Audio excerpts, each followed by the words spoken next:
So something else I wanted to talk to you all about was I've got a new project that I've begun considering, and that is doing a course teaching astrology. Now, I'm quite excited about this, to be honest. I think it's one of the better ideas I've had. And obviously, I anticipate some of you might be interested or know someone that would be interested.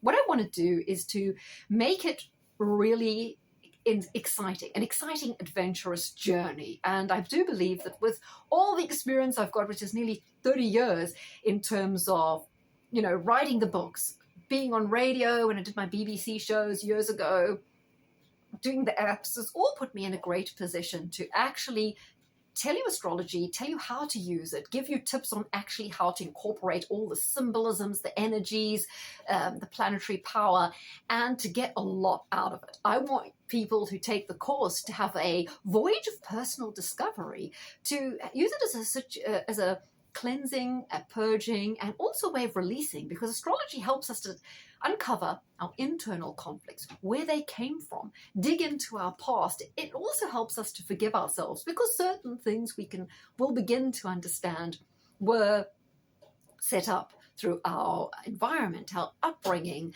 and our predisposition. So it is an amazing way of finding out more about yourself and learning about your dilemmas, what makes you tick, what you're naturally drawn to, why things repel you, the kind of people you attract, the wrong people for you, the kind of situations where you're just not comfortable. And it's fantastic. And then, once you've got all the tools, you can then layer on there your own experience, intuition, and philosophies to take. It'll take you anywhere you want to go. So it should be the start of adventure. And I feel that I'm a good place to explain the planets, the geometry, the way the whole thing works, and it can be quite exciting. And of course, once we've done the kind of beginner to becoming an expert in analyzing natal charts, then you can bring in all the other things like the progressions, the transits, the synastry, the electional. I mean, there's so many different branches of astrology that you can then dive into once you've done that. Now, I think where I have a bit of advantage is, when you have academics like in the university that write a lot of books and articles but are they at the coalface actually working with the stuff, working with the tools? I would make the analogy of, imagine you get into a taxi and you say, hey, I'm in Oxford Street, central London, and I want you to take me to 375, Dar-de-Dar road in such and such a suburb. And what if the taxi driver's like, oh, yeah, okay, I'm going to get out a map, and he's got the map there, and then he's turning pages in this map, and he's got the magnifying glass, and he's looking there, and he's making some notes, and you're beginning to wonder, how long is this going to be? Because that clock is ticking, and this is costing me money. When am I going to get to my destination? And I think because when you do apps, you get paid by the minute. Your client is paying by the minute. So you've got to deliver them a result. You can't faff around and spend hours, debating what goes where and what this transit means, and should I use this progression, and where's this chart, what's it all about? You've got to be able to come up with meaningful advice very quickly. So you've got to be that taxi driver when someone jumps in, you have the knowledge, you can take them right away to their destination on the fastest route and cost them the least money and give them value for service. So I would say that's why I think that I'm in a good place to teach it, because hands-on experience counts for an awful lot, rather than just sitting around pontificating with the concepts all day. So anyway, I mean, the bottom line is, haven't really recorded anything yet, haven't started. It's an idea in its infancy, but I wanted to tell you all about it first because you can give me some feedback even if you're not interested. You may know someone is interested, and I'll definitely do some sort of referral scheme where you can earn some money as well by recommending, because we all need to earn extra money at this stage, right? But fortunately, the weather's picked up in the UK, so we can save a little bit on electricity now. Yeah, the weather's been amazing. March has been much more like April, amazing sun, and so if you like that, not everyone does, sure. If you like the sun and you've been outdoors, fantastic. So anyway, I'm just thinking, was there anything else I wanted to say about stuff going on?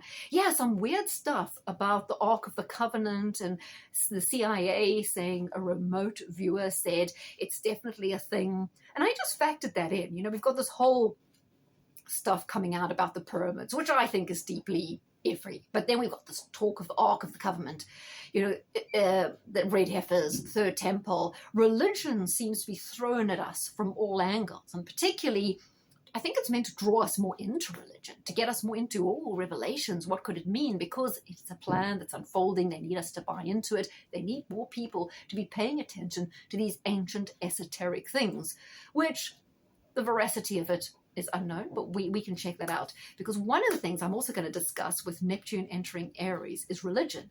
And I have one of a controversial take on that. So I might do one for YouTube, one for BitChute. For those of you got a bit higher tolerance for something, it's going to be maybe a little, I don't think it's that controversial. I think it's quite logical, but you never know. Just thinking about the news today, Charles in the hospital. You wonder, because, with that Pluto hitting Jupiter in January, right? And I said, is it Starmer? Is it Charles? What's happening in January? Well, nothing really happened, but Pluto is hitting Jupiter in the UK's chart again, December. So is that when, I don't know, they're going to get rid of Starmer? Charles is going downhill. I mean, how long is he doing this treatment, right? Should it be finished yet? I don't really know. It seems to be dragging on and on. So you wonder if there's going to be an event there. Yeah, I was just going to say about Nigel Farage. I'm getting this idea that he will be absorbed into the Tory party and lead the Tory party to some sort of election win at the next election. I'm also thinking that it is curious that Keir Starmer has gone so hard on all these policies. I mean, there is no opposition from the left. I mean, come on, people should be seriously angry. Imagine the outrage if the Tories had been making all these cuts, putting like 350,000 adults into poverty, 50,000 children into poverty, cutting the welfare, cutting disabled. It's quite heinous, really, what's being done. And yet, not really a peep. The Labour backbenchers not making much of a fuss. They were complaining a little bit, but nothing effective. So really, all this money is going to Ukraine. It's going to this brain-dead net zero thing and other places, to cronies, to white elephant projects that will benefit cronies. So I just wonder, what are Labour people who actually trusted Storm? I mean, very few people who love Labour would have been watching my show, I guess. Maybe, I do have some sympathy for the George Galloway side of Labour, because I agree with some of their things, and the Jeremy Corbyn and the Brexiteer Labour people like Kate Hoey have been very good over the time. I don't have a problem with them, but general Labour is not something people who watch me generally support. But what are Labour people thinking? They're not waking up now? They cannot realise something's very, very amiss? I almost think they've put Starmer in to do all the nasty stuff, make all the cuts, do all the things that the Tories could never do, and then there'll be some sort of coup or some sort of thing to get rid of him, and they'll bring in a new government. But I'm beginning to think it's not reform, but Nigel Farage heading up the Tories. What do you think? Because honestly, I don't see...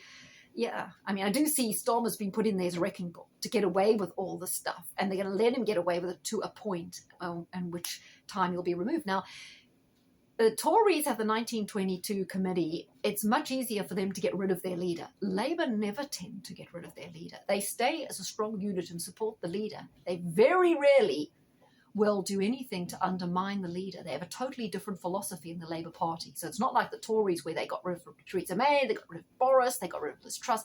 No. But this might be an exception. Still meaning to do Keir Starmer's chart. I had forgotten about that. Also wanted to do Bonnie Blue's chart. I think that's a bit of a psyop, but I think it's still interesting to look at her chart, presuming that's an accurate chart for her and it's not some made-up thing, because you always have to ask that. Okay, it was a bit of a ramble. Hope you enjoyed it.